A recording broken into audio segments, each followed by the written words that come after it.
વિદ્યાર્થી મિત્રો, આપણા વિસ્તારની અંદર શાકભાજીવાળો અથવા તો ફળોવાળા ભાઈ બહેન છે, શાકભાજી ફળ વેચવા આવે ત્યારે કેવો સાદ પાડે છે એ તમારે પાડી બતાવવાનો છે.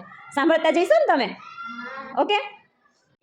હલો શાકભાજી એવી રીંગણા બટેટા ટમેટા તુરિયા. હલો શાકભાજી એવી.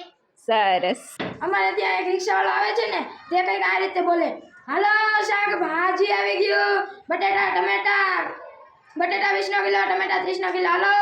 અને એક આ ઓલા ગામમાં એક બેન આવે છે ને, તે તો બધાને શાક કરીને બોલાવે, હાલો પેલું બેન, હાલો ભીખાભાઈ. હા, શાકભાજી લઈ લો, શાકભાજી તાજું શાકભાજી. હલો શાકભાજી લઈ લો, રીંગણા બટેટા ટમેટા 20 કિલો. હાલો 20 કિલો. હાલો હા, ખાલી કરવાનો ભાવ. હાલો અરે વાહ, ખાલી કરવાનો ભાવ છે હો ભાઈ. બધા લઈ લો, જાંબા લઈ લો, ચીકુ લઈ લો, કેળા લઈ લો. હાલો 50 કિલો, ખાલી કરવાનો ભાવ. અરે વાહ, શું આવે 50 કિલો? શું આપેસ? જાંબા સફરજન કેળા બધું જ. બધું 50 કિલો. હા. બહુ સસ્તું હો પણ.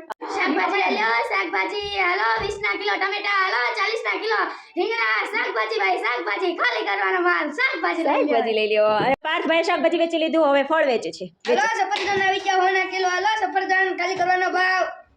સરસ સરસ. હાલો ભાઈને ભવિષ્યમાં કદાચ શાકભાજી કે ફળ ફ્રૂટ વેચવું પડે તો વાંધો આવશે નહીં. બધાને સરસ સાદ કરતા આવડે છે ને? હા.